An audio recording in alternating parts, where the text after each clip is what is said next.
Okay, so this isn't just your average teenage love story. It's first love, first everything. Yes. So when you got the script and you were going through their relationships, what aspect were you excited about portraying on screen? And I'll start with you, Lovie. I was excited about playing like a kind of like a fly girl with like issues, because you don't usually see like the confidence with, okay, hold on. You don't usually see like a character who's like in themselves but like appears to be confident and like knowing what they want. You usually see like the opposite. So it was fun to play a character who kind of came in the room and was a bit shy but had this presence to her even still, and like knowing what was behind that, and just so much layered textures behind her character. So I just loved playing that, because she really was like so much more than just like the amazing hair and the looks and everything. I love that there was so much more to Keisha, and she was looking for that, and how she found that through, Justin. And what about you, Justin? For me, Justin is such a different type of guy, and to be able to play him, there was something specific that Mara wrote in the story, where he has one foot in confidence and the other foot in insecurity. And that counterpoint felt just real. And that's what we all kind of go through. You know, some days are good days, some days are bad days. And so to be able to step into something, and if I'm going to be honest, I was afraid. I was like, my guys are going to make fun of me for him. Because he's such a vulnerable guy. Yeah. And to open myself up like a wound in that way honestly allowed me to heal, just past things. So it was really cool stepping into him. So we go through this journey with them, and first is a familiar theme in so many ways throughout the story, not just with love, but what first of yours did you guys tap into to bring out the characters?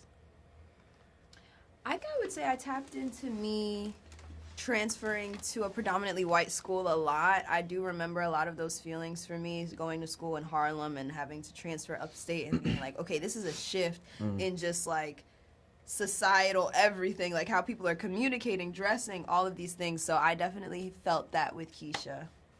And similar to me, it was the same thing. I didn't go to a private school, but I went to a public school. It was predominantly white, so just trying to find my Keisha in the school, you know what I mean? Yeah. It was, but found her and grateful for it.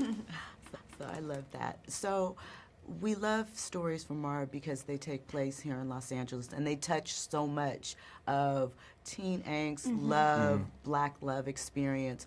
What was your favorite part of showcasing this story between these two? Mine was the fact that the family was involved. A lot of the times in like teen love stories, you don't see like them with their families together and like innocent kind of like fun ways. In this show you do see that. A lot of times like when parents are involved, it's like something really serious, but in this case it'll be like, we were going out to your dad's restaurant, or we were like going over to the Edwards home, or like it was something fun that was like, that made the parents seem not like as villains. That's like they usually are told us. I would have to agree, just piggyback off what she said. I think Mara does a beautiful job at exploring a lot of the characters, even though it's centered around, Justin and Keisha.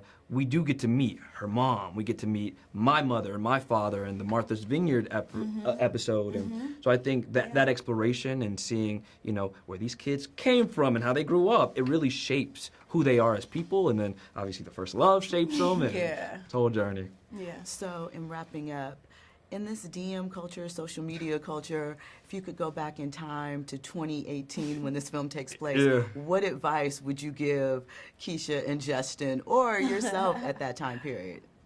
I would say just meet in person, talk in person, connect in person, at least a FaceTime, you know what I mean? Yeah, I'm going to say that too. I do think a lot of their issues would be resolved if they were like face to face. Absolutely. Yeah. You got to talk.